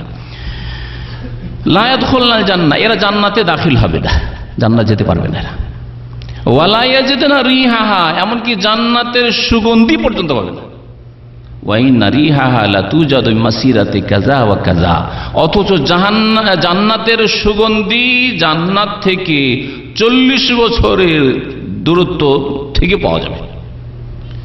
এত দূর থেকে সুগন্ধি পাওয়া যাবে, তারপরেও এরা জান্নাতের সুগন্ধি পাবে না, জান্নাত থেকে মহরুম থাকবে। আল্লাহ পাক রব্বুল আলামিন যেন আমাদের মহিলাদের হেফাজত করেন, তাদের ঈমানের, তাদের আমলের হেফাজত করেন, তাদেরকে হিদায়াত দান করেন। মহিলাদের ক্ষেত্রে আরেকটি মাসলা হচ্ছে যে যেসব মহিলাদের চুল ছোট আছে, খোপা বড় করার জন্য তারা জাল চুল রাখে, হ্যাঁ, কেনা চুল পাওয়া যায়, নকল চুল। এটাকে নবী করিম সাল্লাল্লাহু আলাইহি ওয়াসাল্লাম হারাম করেছেন। সহিহান বুখারী মুসলিম হাদিস রয়েছে, লানা রাসূলুল্লাহ আল ওয়াসিলাতা ওয়াল মুস্তাওসিলা, আল্লাহ রসুল সাল্লাল্লাহু আলাইহি ওয়াসাল্লাম লানত করেছেন, অভিসম্পাত করেছেন যারা চুলের সাথে জড়ায়, নিজের অথবা অন্যের জড়িয়ে দেয়, নিজে জড়ায় অথবা অন্যকে সাজিয়ে দেয়। হয়তো নিজে করে না মা, কিন্তু মেয়েকে সাজাবার সময় অথবা বোনকে, ছোট বোনকে সাজাবার সময় তার চুলে আরো চুল লাগিয়ে, নকল চুল লাগিয়ে বেশ বড় করে উঁচা করে খোপা বেঁধে দেয়। লানত করেছেন এই দুই শ্রেণীর মহিলাদের উপর। বুখারী মুসলিমে আরেকটি হাদিস রয়েছে, মুআবিয়া রাদিয়াল্লাহু তাআলা আনহু একবার মদিনায় আসলেন। আসলেন তো থাকতেন কোথায় তিনি? হ্যাঁ, মুআবিয়া রাদিয়াল্লাহু তাআলা আনহু সাহাবী এবং তিনি খলিফা, মদিনা আসলেন একদিন। তাহলে থাকতেন কোথায় বলতে পারেন কেউ? হ্যাঁ, সিরিয়ায় থাকতেন। সিরিয়া তো আজকাল নাম শাম দেশের রাজধানী দামেস্ক, দামেস্ক তার রাজধানী ছিল, রাজধানী তিনি দামেস্কে রেখেছিলেন। দামেস্ক থেকে মদিনা আসলাম, মাকাদিমাল মদিনা, মদিনা এসে বক্তব্য রাখলেন। খলিফাতুল মুসলিমিন আমিরুল মুমিনিন বক্তব্য রাখলেন। ওয়া আখরাজা কুব্বাতাম মিন শার, আর চুলের একটা গোছা হাতে নিলেন এবং দেখালেন। ফাকালা মা বালু নিসাইকুম ইয়াজআলনা ফি রউসিহিন্না মিসলা হাযা, তোমাদের মহিলাদেরকে দেখছি। তাহলে সেই জামানায় সাহাবায়ে কেরামদের শেষ জামানায়, খোলাফায়ে রাশিদিনের জামানা শেষ হয়েছে, 40 হিজরির পরে মুআবিয়া রাদিয়াল্লাহু তাআলা জামানা শুরু হয়েছে এবং দীর্ঘ 20 বছর তিনি খলিফা থেকেছেন। সেই জামানায় তাহলে 40 থেকে 60-এর মধ্যে এই জামানার ঘটনা। ওই জামানায় কিছু মহিলারা এই চুল, নকল চুল ব্যবহার করা শুরু করেছিল। বলছেন মা বালু নিসাইকুম, হে মদিনার মানুষরা, তোমাদের মহিলাদের দেখছি যে ইয়াজআলনা ফি রউসিহিন্না মিসলা হাযা, মাথায় এই ধরনের চুলের গুচ্ছ দিয়ে, জাল চুল দিয়ে বা চুলকে বড় করে দেখাচ্ছে, ধোঁকা দিচ্ছে। সামিআতু রাসূলুল্লাহ সাল্লাল্লাহু আলাইহি ওয়াসাল্লাম, আমি রাসূলুল্লাহ সাল্লাল্লাহু আলাইহি ওয়াসাল্লামের কাছে বলতে শুনেছি, মা মিন ইমরাতিন তাজালু ফি রাসিহা শা'রা মিন শা'রি গায়রিহা, কোন মহিলা যদি নিজের চুলের সাথে অন্যের চুল লাগিয়ে জালিয়াতি করে, নকল চুল লাগিয়ে অন্যের চুল লাগিয়ে বড় করে, তাহলে এর উপর লানত রয়েছে, আল্লাহ পাক রব্বুল আলামিনের লানত রয়েছে। আর একটি মাসলা মহিলাদের জিনতের ক্ষেত্রে, তা হচ্ছে নিষিদ্ধ। কিছু আছে আদেশ করা হয়েছে জিনতের ক্ষেত্রে, কিছু হচ্ছে নিষিদ্ধ। আর তা হচ্ছে এই যে ভ্রুগুলো আজকাল কি করে, এখানে কি বলে বিউটি পার্লার, তাই না? এই বিউটি পার্লারে গিয়ে আজকাল মুসলিম মহিলারা কাফেরদের সাদৃশ্যতা অবলম্বন করে চুলের কাটিং এর ক্ষেত্রে, আর এই ভ্রুগুলিকে নুচে নুচে নুচে উঠিয়ে একবারে চিকন করা শুরু করার ক্ষেত্রে, বা উঠিয়ে ফেলা বা চিকন করা শুরু করা, সবগুলি হারাম, জায়েজ নয়। এবং এর ওপরও লানত রয়েছে। নবী করিম সাল্লাল্লাহু আলাইহি সাল্লামের এই মর্মে হাদিস শোনাই, লানত আছে। এবং এটি হচ্ছে শয়তানের প্রতিজ্ঞা। শয়তান, ইবলিস শয়তানকে যখন আল্লাহ পাক রব্বুল আলামিন আদমকে সেজদা না করার কারণে জান্নাত থেকে বিতাড়িত করে দিলেন, বের করে দিলেন, তখন আল্লাহ পাকের কাছে ছাড় কিছু নিয়েছিল। তার মধ্যে একটি ছাড় ছিল যে আল্লাহ তুমি আমাকে ক্ষমতা দাও, লা উগাইয়িরান্না ওয়ালা আমরান্না ফালা ইউগাইয়িরুন্না খালকাল্লাহ, আমি এই আদম সন্তানকে, যে আদমের কারণে আমাকে চিরকালে জাহান্নামে আর বিতাড়িত মরদুদ হইতে হইল, অভিশপ্ত হইতে হইল, আমি এই মানব জাতি আদম সন্তানকে আদেশ করব, মানে ওয়াসওয়াসা দেব, কুমন্ত্রণা দেব, শিক্ষা দেব, ফালা ইউগাইয়িরুন্না খালকাল্লাহ, সুতরাং তারা আল্লাহর সৃষ্টিতে তারা বিকৃতি ঘটাবে। তাহলে এই যে ভুরু চিকন করা অথবা চুল কেটে রাখা, যেগুলি শরীয়তে জায়েজ নাই, অথবা নখ বড় রাখা, এগুলি হচ্ছে আল্লাহ পাকের সৃষ্টিকে এমনভাবে বিকৃত করা বা পরিবর্তন করা যা আল্লাহ পাক হারাম করেছেন। এবং শয়তানের গোলামি করা, ইবলিস ওই বুড়া শয়তান যে বসে আছে তার সিংহাসন নিয়ে কোনো সমুদ্রে মহাসাগরে, ওর হচ্ছে গোলামি করা, ওর পূজা করা। সহিহ বুখারীতে হাদিস রয়েছে, আব্দুল্লাহ বিন মাসউদ রাদিয়াল্লাহু তাআলা আনহু থেকে বর্ণিত, তিনি বলেছেন লাআন আল্লাহুল ওয়াশিমাতা ওয়াল মুস্তাওশিমা। মহিলাদের ক্ষেত্রে আরেকটি হারাম হচ্ছে যে উল্কি চিহ্ন লাগানো। বুঝেন উল্কি চিহ্ন লাগানো? হিন্দু মহিলারা লাগায়। আজকাল ফিলিপাইনি পুরুষদেরকেও দেখা যায় হাতে এই দাগ থাকে, কালো দাগ, সুরমার মতো রং দিয়ে বিভিন্ন শরীরে বিভিন্ন অঙ্গ প্রত্যঙ্গে থাকে তাদের দাগ। এটা হারাম, এর উপর লানত করা হয়েছে। নবী করিম সাল্লাল্লাহু আলাইহি ওয়াসাল্লাম থেকে বর্ণনা করেছে লান আল্লাহুল ওয়াশিমাতা ওয়াল মুস্তাওশিমা, আল্লাহ পাক লানত করেছেন ওই সব মহিলাদের উপর, কারণ ওই জামানায় মহিলারা করত, আজকাল পুরুষরা শুরু করেছে। পুরুষদের জন্য জায়েজ, তাদের উপর লানত রয়েছে, আল্লাহ পাকের অভিসম্পাত রয়েছে। যারা ওই উল্কি চিহ্ন লাগায় অথবা নিজের জন্য অথবা অন্যকে লাগিয়ে দেয়, ওয়াল মুস্তাওশিমা, তাদের উপর লানত রয়েছে। ওয়ান নামেসা ওয়াল মুতানাম্মিসাত, আর ওই সব মহিলাদের উপর যারা ভুরুকে চিকন করে, ভুরুকে শুরু করে, ভুরু উঠিয়ে উঠিয়ে, তাদের উপর লানত করেছেন। ওয়াল মুতাফাল্লিজাত লিল হুসন, এবং দাঁতের সৌন্দর্য বাড়ানোর জন্য দাঁতকে ক্ষয় করে করে দাঁতকে চিকন করে শুরু করে, তাদের উপরও লানত করেছেন আল্লাহ পাক। আল মুগায়্যিরাত খালকাল্লাহ আযজা ওয়া জাল্লা, যারা আল্লাহ পাকের সৃষ্টিতে পরিবর্তন নিয়ে আসে। সুম্মা কাল, তারপরে আব্দুল্লাহ বিন মাসউদ রাদিয়াল্লাহু তাআলা আনহু বলেন আলা আল্লাহু মাল্লানা রাসূলুল্লাহ সাল্লাল্লাহু আলাইহি ওয়াসাল্লাম, আমি কি লানত করব না? আমিও লানত করব, অভিশাপ করব, বদদুয়া দেব ওই সব লোকদেরকে যাদেরকে লানত করেছেন, অভিশাপ দিয়েছেন রাসূলুল্লাহ সাল্লাল্লাহু আলাইহি ওয়াসাল্লাম। ওয়া হুয়া ফি কিতাবিল্লাহি আযজা, এবং এই বিষয়টি আল্লাহ পাকের কিতাবে মওজুদ রয়েছে। আল্লাহ পাকের কিতাবে মওজুদ রয়েছে মানে আল্লাহ পাকের কিতাব মানে কি? কোরআন হয়।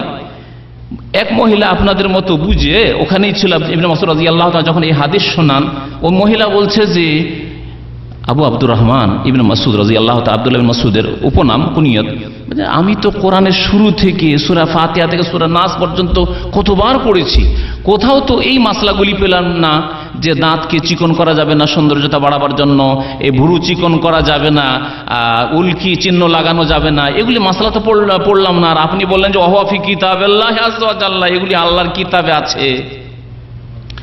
তখন তিনি বলেছিলেন যে তুমি ওই আয়াতটা পড়োনি? সূরা হাসরে যে আয়াত রয়েছে, আয়াত নম্বর 7 একটি অংশ, ওমা আতাকুমুর রাসূলু ফাখুযুহু ওমা নাহাকুম আনহু ফান্তাহু, যা রাসূল সাল্লাল্লাহু আলাইহি সাল্লাম তোমাদেরকে দিয়েছেন তা কি করো? গ্রহণ করো, নাও। ফাখুযুহু ওমা নাহাকুম আনহু, আর যা থেকে নিষেধ করেছেন ফান্তাহু, তা থেকে বিরত থাকো। রাসূলুল্লাহ সাল্লাল্লাহু আলাইহি ওয়াসাল্লাম লানত করেছেন না করেননি? হাদিসে লানত আছে না নেই? হাদিসে লানত আছে, রাসূলুল্লাহ সাল্লাল্লাহু আলাইহি ওয়াসাল্লাম দিয়েছেন। আর কোরআন তার কথা বলছে যে রাসূল যা দিয়েছেন তা গ্রহণ করো। তাহলে কোরআনে মওজুদ আছে না নেই? এইভাবে তাহলে এই বিধান, এই হুকুম কোরআনে কারীমে মওজুদ রয়েছে। এইভাবে ইবনে মাসউদ রাদিয়াল্লাহু তাআলা ওই মহিলাকে বুঝালেন আর বললেন এই কথা যে ভালো করে তাহলে তুমি কোরআন পড়োনি। কোরআন পড়েছো তুমি আজকালকার পড়ার মতো, আমরা যেমন তেলাওয়াত করি কিন্তু অর্থ বুঝি না। লাউ কারাতিহি লাওয়াজাদতিহি, এই ভাষাটি বলেছিলেন, লাউ কারাতিহি লাওয়াজাদতি, তুমি ভালো করে কোরআন পড়লে এই মাসলা অবশ্যই পেতে। আমা কারাতে কাউলাল্লাহি আযজা ওয়া জাল্লা, আল্লাহ পাকের এই বাণী পড়োনি, ওমা আতাকুমুর রাসূলু ফাখুযুহু ওমা নাহাকুম আনহু ফান্তাহু, যা রসুল দিয়েছেন তা গ্রহণ করো, আর যা থেকে নিষেধ করেছেন তা থেকে বিরত রাখো। রাসূলুল্লাহ সাল্লাল্লাহু আলাইহি ওয়াসাল্লাম নিষেধ করেছেন এই ভুরু চিকন করতে এবং উল্কি চিহ্ন লাগাতে, আর যেসব মাসাইলগুলি বললাম এগুলি করতে নিষেধ করেছেন। সুতরাং এই কথা কোরআনে কারীমে মওজুদ রয়েছে। মহিলাদের ক্ষেত্রে দাঁতের মাসলা উল্লেখ করলাম, উল্কির মাসলা উল্লেখ করলাম। মহিলাদের আরেকটি মাসলা হচ্ছে, সময় শেষ হতে যাচ্ছে, তা হচ্ছে খেজাব লাগানো, মেহেন্দি লাগানো। মহিলারা মেহেন্দি ব্যবহার করতে পারে, বিশেষ করে বিবাহিত মহিলা স্বামীর সামনে সৌন্দর্যতার জন্য তারা মেহেন্দি লাগাবে, তাদের জন্য সুন্নাতে মুআক্কাদা। নবী করিম সাল্লাল্লাহু আলাইহি ওয়াসাল্লাম কোনো একবার এক মহিলাকে দেখলেন যে পর্দার আড়াল থেকে হাত বাড়িয়েছে। আরে কোন হাত তোমার? এটা পুরুষের হাত না মহিলার হাত? মহিলার হাত। তো মহিলার হাতে মেহেন্দি থাকে, আর এই মেহেন্দি দিয়ে বোঝা যাবে যে এটা মহিলার হাত, পুরুষের হাত নয়। তাহলে পুরুষের হাত এবং মহিলার হাতের মাঝে পার্থক্যকারী হচ্ছে মেহেন্দি লাগানো, এই হাদিস দ্বারা প্রমাণিত হয়। দুই একটি হাদিস এখানে সময়ের স্বল্পতার জন্য উল্লেখ করছি। হাতে মেহেন্দি লাগানো এবং পায়ে মেহেন্দি লাগানো বলছেন আম্মা খেজাবুল ইয়াদাইন ওয়া রিজলান বিল হিন্নাই ফামুস্তাহাবুন লিল মুতাযাওওয়াজাতি মিনান নিসা, যারা বিবাহিতা মহিলা তাদের জন্য বিশেষ করে মুস্তাহাব।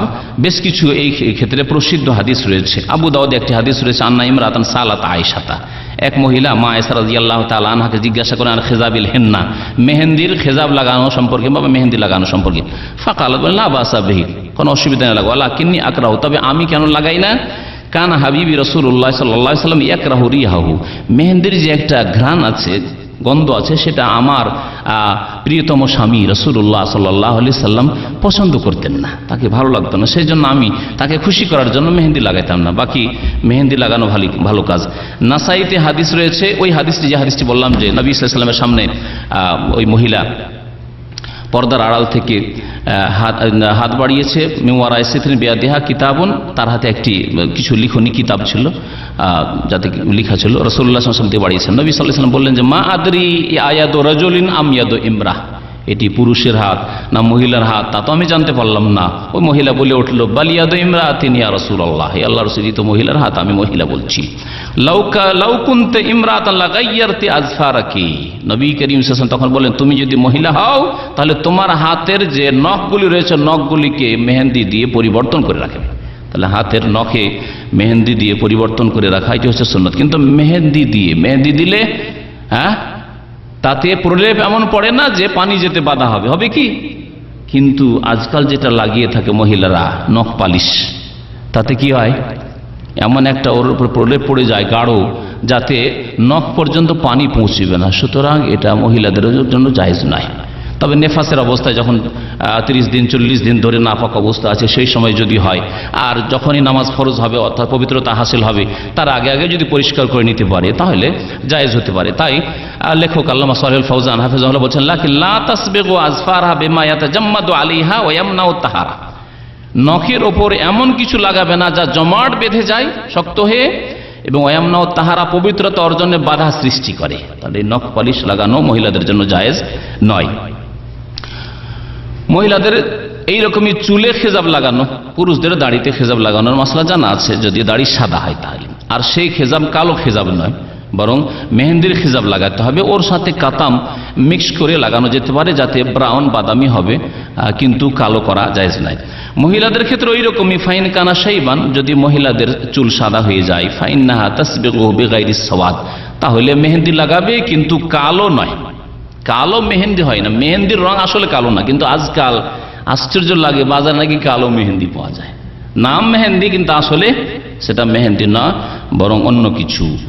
কারণ নবী করিম সাল্লাল্লাহু আলাইহি ওয়াসাল্লাম উমুমে নাহি সাল্লাল্লাহু আলাইহি ওয়াসাল্লাম আনিস সাবগি বিস সাওয়াদ, নবী সাল্লাল্লাহু আলাইহি ওয়াসাল্লাম যখন জান্নাবুহু সাওয়াদ, বা যেসব হাদিস রয়েছে কালো দিয়ে রঙানো, চুল রঙানো সম্পর্কে, সেটা পুরুষের ক্ষেত্রে যেমন প্রযোজ্য তেমনি নারীদের ক্ষেত্রে প্রযোজ্য। ইমাম নববী রাহমাতুল্লাহ রিয়াজুস সালেহিনে একটি অধ্যায় কায়েম করেছেন, রিয়াজুস সালেহিন বাংলা আপনাদের কাছে আছে, সেই জন্য বিশেষ করে উল্লেখ করে দিচ্ছি। তিনি বলছেন, বাবু নাহির রাজুলি ওয়াল মারআতি আন খিজাবি শারিহিমা বিস সাওয়াদি, এই অধ্যায় হচ্ছে যে পুরুষ হোক অথবা নারী হোক, চুলে মেহেন্দি লাগানো, কালো খেজাব লাগানো, কালো খেজাব লাগানো জায়েজ নয়, নিষেধ রয়েছে। এইরকমই আরো তার আরেকটি কিতাব রয়েছে, ওয়ালা ফারকা ফিল মানে মিনাল খিজাবিস সাওয়াদ বাইনা রাজুলি ওয়াল মারআতি হাযা মাযহাবুনা, পুরুষ হোক অথবা নারী হোক উভয়ের ক্ষেত্রে কালো রং দিয়ে চুল রঙানো জায়েজ নয়, বরং এটা নিষেধ রয়েছে নবী করিম সাল্লাল্লাহু আলাইহি সাল্লামের পক্ষ থেকে। ওয়াম্মা সাবগুল মারাতিল শারি রাসি আল আসওয়ালিয়াতাহু ওয়া লাউন আখার ফাল্লাযী আরা আন্না হাযা লা ইয়াজুজ, তাহলে কালো দিয়ে জায়েজ নয়। আরেকটি মাসলা এখানে জানা জরুরি, যেটা আজকাল যারা পাশ্চাত্য সভ্যতার গোলাম তারা করে থাকে, মহিলারা কালো চুলকে অন্য বিকৃত চুলে পরিবর্তন করে। কি চুল বলছে ওটাকে? ইউরোপিয়ান চুল বানাবে, লাল চুল বানাবে, এটা হারাম। কারণ নবী করিম সাল্লাল্লাহু আলাইহি ওয়াসাল্লাম কাফেরদের সাদৃশ্যতা হারাম করেছেন। আর এর আগে বললাম যে বাহ্যিক সাদৃশ্যতা অন্তরের সাদৃশ্যতা পর্যন্ত পৌঁছায়, অন্তরের মিল মহাব্বত পর্যন্ত পৌঁছায়, আর অন্তরের মিল মহাব্বত বিজাতির গোলামি জন্মিয়ে থাকে, যেই গোলামিতে আজকে আমরা ডুবে গেছি। মহিলাদের ক্ষেত্রে স্বর্ণ এবং চাঁদির যে অলঙ্কারগুলি পরবে, এই অলঙ্কারের ক্ষেত্রে যেই অলঙ্কার সমাজে চলে এবং সেই অলঙ্কার বাইরে আওয়াজ করে না, সেসব অলঙ্কার পরতে পারে। বলছেন যে ইউবাহুলিল মারাতে আনতা তাহাল্লা মিনাজ যাহাবি ওয়াল ফিজ্জা, স্বর্ণ এবং চাঁদের অলংকার তাহলে মহিলারা পড়তে পারবে, তাদের জন্য জায়েজ। বিমা জারাত বিহিল আদা, সমাজে যেসব অলংকার রয়েছে। আর এতে ওলামাদের ইজমা রয়েছে, ঐকমত হচ্ছে লাকিন লা ইয়াজুজু লাহান তুযহিরা হুলিয়া লিরিজাল গায়রিল মাহারিম, সে অলংকারগুলি যেন প্রকাশ না পায়। শুরুতে একটি বিষয় উল্লেখ করেছি যে পায়ের অলংকার পড়ছে আর নিচের দিকে জাহের হচ্ছে চলার সময়, অথবা হাতে চুড়ি পড়ছে বা ঘড়ি পড়ছে, অথবা আরও কিছু হাতের কি ব্রাসলেট, হ্যাঁ ওই সব পড়ছে আর প্রকাশ পাচ্ছে রাস্তায় চলার ক্ষেত্রে, অপর পুরুষের নজর পড়ছে, তাহলে হারাম। কারণ আল্লাহ পাক বলেছেন ওয়ালা ইউবদিনা যিনাতাহুন্না ইল্লা মা যাহারা মিনহা, মহিলারা তাদের জিনাত, তাদের অলংকার, সাজ পোশাক প্রকাশ করবে না যা নিজে থেকে প্রকাশ পেয়ে যায় তাছাড়া। বিশেষ করে বাড়ি থেকে যখন বের হবে এবং যেখানে আশঙ্কা রয়েছে যে এখানে অপর পুরুষের নজর পড়তে পারে, দেবরের নজর পড়তে পারে, ভাসুরের নজর পড়তে পারে, দুলাভাইয়ের নজর পড়তে পারে, ভগ্নিপতির নজর পড়তে পারে, চাচাতো ভাই, খালাতো ভাই, মামাতো ভাইয়ের নজর পড়তে পারে, অন্য কোনো মানুষের নজর পড়তে পারে, এক কথায় যারা মাহরাম নয়, যাদের সাথে স্থায়ী বিবাহ জায়েজ নয়, তাদের ছাড়া বাকি অন্য সমস্ত পুরুষের ফিতনা থেকে বেঁচে থাকতে হবে। কারণ এটি হচ্ছে ফিতনা, মহিলার জন্য ফিতনা এবং পুরুষদের জন্য ফিতনা। আল্লাহ পাক রব্বুল আলামিন যেন আমাদের মহিলাদেরকে কোরআন সুন্নাহ মোতাবেক জিনত অলংকার গ্রহণ করার তৌফিক দান করেন এবং তাদেরকে হারাম নাজায়েজ কাজ থেকে জিনতের ক্ষেত্রে বাঁচিয়ে রাখেন। আল্লাহ পাক রব্বুল আলামিন তাদের অতীতের গুনাহ খাতা যেন মাফ করেন এবং তাদেরকে শরীয়ত বিরোধী কাজ থেকে, কাফেরদের সাদৃশ্যতা থেকে আল্লাহ পাক রব্বুল যেন বাঁচিয়ে রাখেন এবং আমাদেরকে ইসলামিক পরিবেশ, ইসলামিক সমাজ, ইসলামিক পরিবার গঠন করার জন্য আল্লাহ পাক তৌফিক দান করেন। আমাদেরকে যে আল্লাহ পাক নেতৃত্ব দান করেছেন, আর রিজালু কাওয়ামুনা আলান নিসা, পুরুষদেরকে নারীদের উপর নেতৃত্ব দান করা হয়েছে, আল্লাহ পাক এর হক আদায় করার আমাদের যথাযথ তৌফিক দান করেন। আল্লাহ পাক আমাদের ভুল ত্রুটি যেন মাফ করে দেন। আল্লাহ পাক আমাদের নারীদেরকে যেন অনুগত করেন, কোরআন এবং হাদিসের অনুগত করেন, রাসূলুল্লাহ সাল্লাল্লাহু আলাইহি ওয়াসাল্লাম অনুগত করেন, স্বামীর যেন অনুগত করেন। আল্লাহ পাক যেন আমাদের জীবনে বরকত দান করেন। সুবহানা রাব্বিকা রাব্বিল ইজ্জাতি আম্মা ইয়াসিফুন ওয়া সালামুন আলাল মুরসালিন ওয়ালহামদুলিল্লাহি রাব্বিল আলামিন। জিনত সম্পর্কে বিশেষ করে যদি কোনো প্রশ্ন থাকে, বাইরের প্রশ্ন নয়, আগে জিনত সম্পর্কে।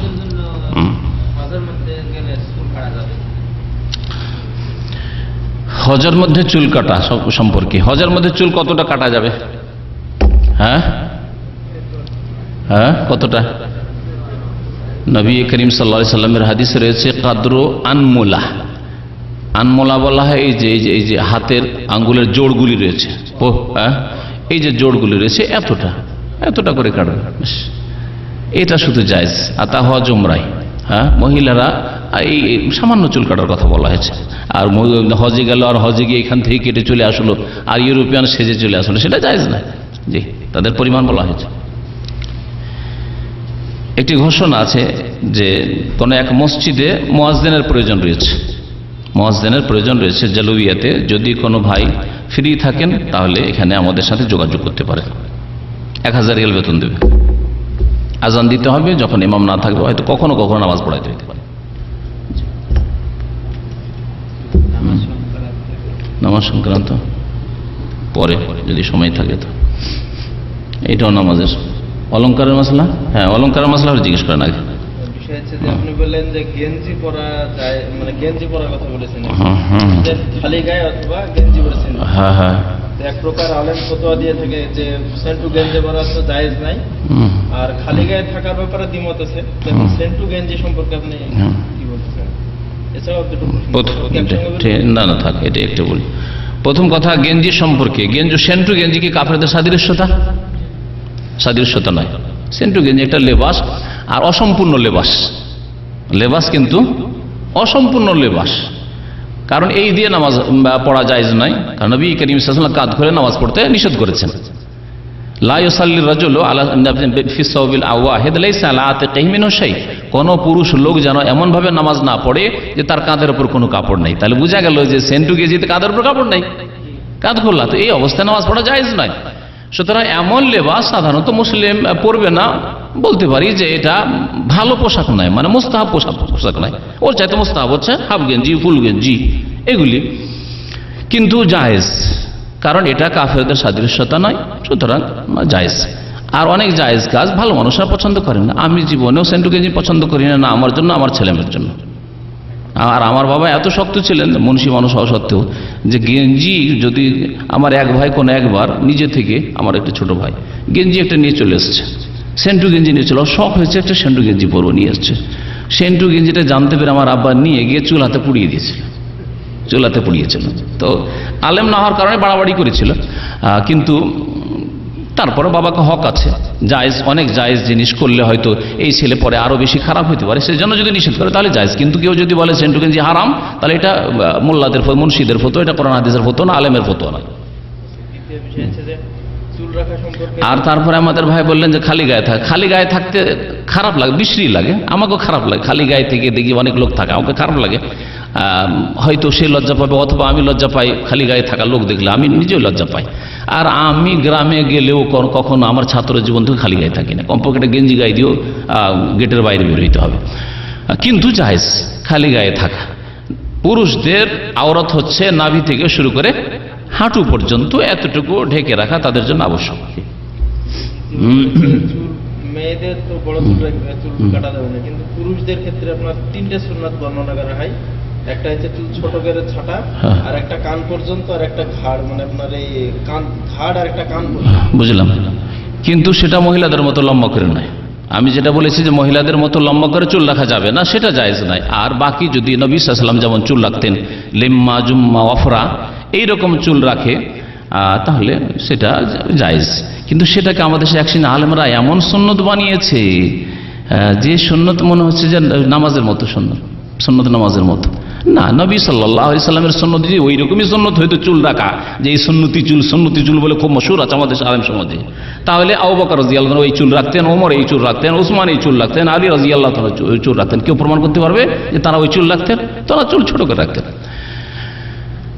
তো কথা হচ্ছে যে এই চুল রাখতে পারে, ওইভাবে যদি রাখে যেইভাবে নবী করিম সাল্লাল্লাহু আলাইহি ওয়াসাল্লামের চুল ছিল, তো রাখতে পারে, ভালো কথা। জি, নবী সাল্লাল্লাহু আলাইহি ওয়াসাল্লামকে ভালোবাসি, সুতরাং তার মতো চুল রাখলাম, তার এটা অভ্যাসগত আদর্শ, রাখতেন। আরবরা রাখতো, অন্য আরবরা ওইভাবে চুল রাখতো। নবী করিম সাল্লাল্লাহু আলাইহি ওয়াসাল্লাম লেবাসের ক্ষেত্রে আর চুলের ক্ষেত্রে তার যে কওম, তার জাতি কুরাইশরা ইসলামের আগে যেইভাবে থাকতো সেইভাবে তিনি রেখেছেন। এমন কোন দলিল প্রমাণ কারো কাছে আছে যে নবী সাল্লাল্লাহু আলাইহি ওয়াসাল্লাম ইসলাম ওহী আসার আগে তার চুলের ধরন অন্যরকম ছিল, আর যখন নবুয়ত আসলো আর ইসলাম আসলো, কোরআন নাযিল হওয়া শুরু হলো, তখন তিনি চুল পরিবর্তন করেনি? এমনটা আছে কি? লেবাস পোশাক না, আগেও যে লেবাস পোশাক পরতেন নবুয়ত পাওয়ার আগে, নবী হওয়ার পরেও আরবরা যে পোশাক পরতো, জাতির বিরোধিতা করেন লেবাসের ক্ষেত্রে, ওই লেবাসেই থেকেছে। আর ওই লেবাস ঢিলা ঢালা ছিল, উলঙ্গ, পশ্চিমাদের মতো উলঙ্গ লেবাস ছিল না, যে যেখানে আপত্তিকর বিষয় ছিল। জি, আর এই জন্যই নবী সাল্লাল্লাহু আলাইহি ওয়াসাল্লাম বলে দিয়েছেন যে তোমরা রান ঢাকবে, রান খুলবে না, হাঁটু পর্যন্ত, নাভি থেকে হাঁটু পর্যন্ত অবশ্যই ঢাকবে। জি, শাড়ি এবং ব্লাউজ পরে বাঙালি মেয়েরা যে পরিবারে একসঙ্গে বাস করে, এক্ষেত্রে আপনার স্বামী ছাড়া কি বাপ মা বা যাদের কাছে যাদের সঙ্গে বিবাহ হারাম, এদের কাছে শাড়ি ব্লাউজ পরে যেতে পারে? যেমন বলা হয়েছে, এই উত্তর হয়ে গেছে, এর উত্তর বলেছে আলোচনার মধ্যে। পেট বেরিয়ে যায়, হ্যাঁ, অসুবিধা নেই। এটা জায়েজ আছে কি? জি, জায়েজ আছে। বাবার সামনে, আপন ভাইয়ের সামনে পেট ফিট খোলা জায়েজ আছে। জি, এটা প্রশ্ন ছিল। বাবার সামনে, মাহারামদের সামনে, মাহারাম কিন্তু স্বামী নাই, তাদের সামনে মহিলারা নাভি থেকে শুরু করে হাঁটু পর্যন্ত এটা খুলবে না। আর স্তনের বিষয়টা রয়েছে, সেটা খুলবে না। আর বাকি পেট ফিট যদি বাবার সামনে খুলে তো জায়েজ, চুল খুলে জায়েজ, ঘাড় খুলে, কাঁধ খুলে জায়েজ। জি,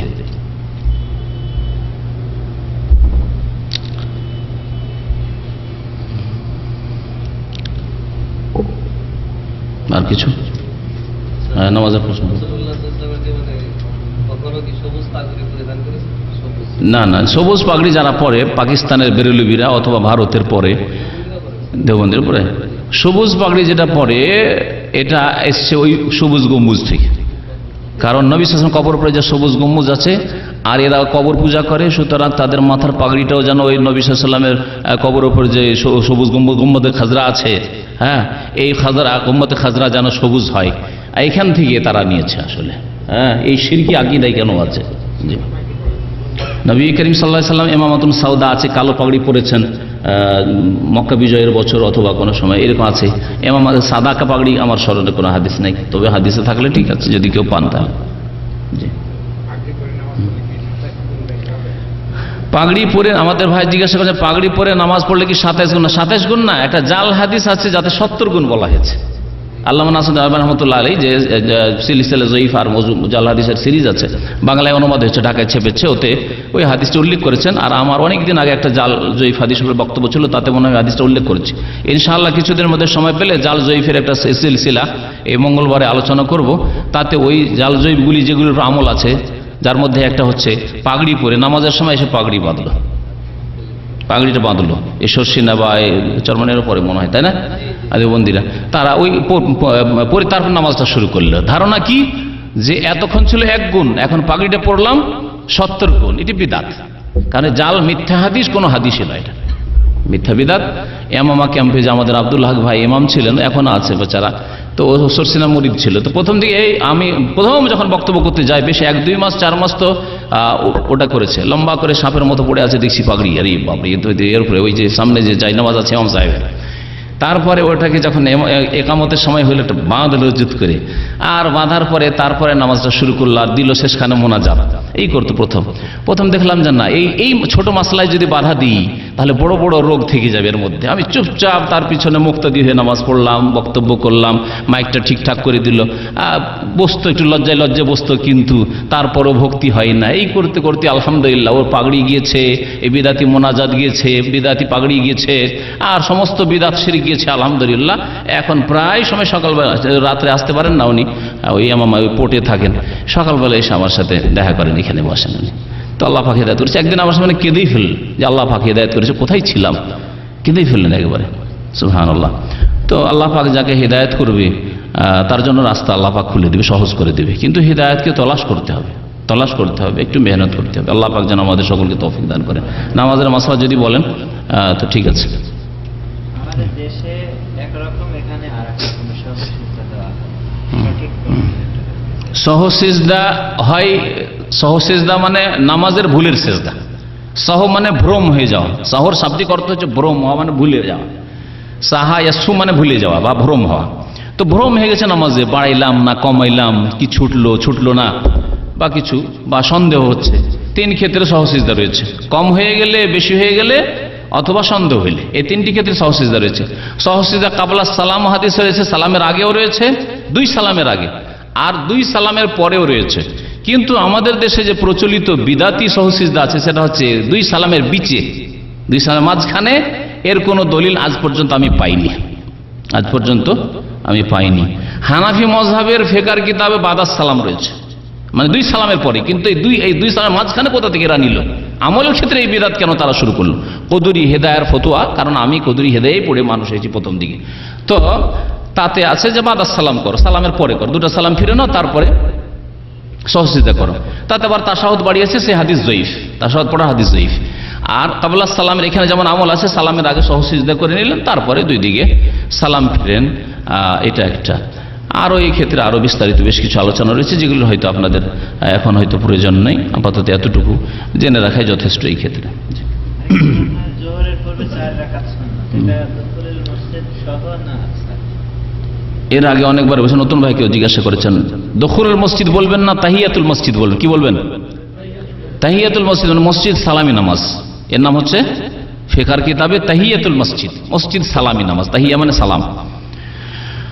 মসজিদ সালামি নামাজ যদি অন্য কোনো নামাজ থাকে, তো ওই নামাজ দিয়ে আপনার এক গুলিতে 2 শিকার 3 শিকার হয়ে যাবে, বুঝতে পেরেছেন? আর যদি কোনো নামাজ না থাকে, তাহলে মসজিদে ঢুকেছেন, বসতে চাইছেন, 2 রাকাত নামাজ পড়ে, এটা হচ্ছে তাহিয়াতুল মসজিদ। তাহলে তাহিয়াতুল মসজিদের জন্য বিশেষ কোনো নামাজ আলাদা করে পড়তে হবে না, এটা নাই। ফজরে গেলেন আপনি, উদাহরণ দিই, ফজরে 2 রাকাত সুন্নত, তাহলে কি করবেন? 2 রাকাত ফজরের সুন্নাত পড়বেন, আর 2 রাকাত তাহিয়াতুল মসজিদ, 4 রাকাত পড়বেন নাকি? কখনো না। নবী সাল্লাল্লাহু আলাইহি ওয়াসাল্লাম থেকে ফজরের ফরজ নামাজের আগে 4 রাকাত পড়ার কখনো প্রমাণ নেই।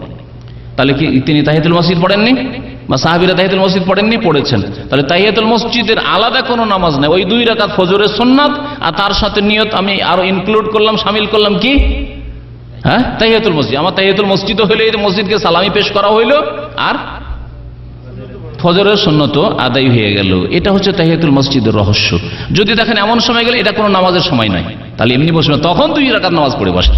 ইজা দাখালা আহাদুকুম মাসজিদা ফালা ইয়াজলিস হাত্তা ইউসাল্লিয়া রাকাতাইন, যখন তোমাদের কেউ মসজিদে প্রবেশ করবে তখন বসবে না যতক্ষণ 2 রাকাত নামাজ না পড়ে নেবে। কিন্তু 4 রাকাত আপনি পড়তে চাইছেন, 1 সালামে পড়তে চাইছেন, যদিও 2 সালামে পড়া যেতে পারে, আর সেটি হচ্ছে প্রসিদ্ধ সুন্নাত। একসাথে 1 সালামে আপনি 4 রাকাত নামাজ পড়তে চাই, ওর সাথে নিয়ত করেন যে এটাই আমার 4 রাকাত কাবলা জোহরের আগের সুন্নত, আর এটা আমার তাহিয়াতুল মসজিদ। আপনি গেলেন আর একামত হয়ে গেল, এখন কি আপনার তাহিয়াতুল মসজিদ হলো না? ফরজ নামাজের নিয়ত এটা আমার ফরজ নামাজ, আর এই দিয়ে আরেকটা আমি স্বীকার করলাম, এইগুলি দিয়ে আরেকটা স্বীকার করলাম, সেটা হচ্ছে এটা আমার তাহিয়াতুল মসজিদ। এই হচ্ছে তাহিয়াতুল মসজিদের অর্থ। জি, আশা করি স্পষ্ট। সাল্লাল্লাহু আলা নবিয়িনা মুহাম্মদ ওয়া আলা আলিহি ওয়া সাহবিহি আজমাইন।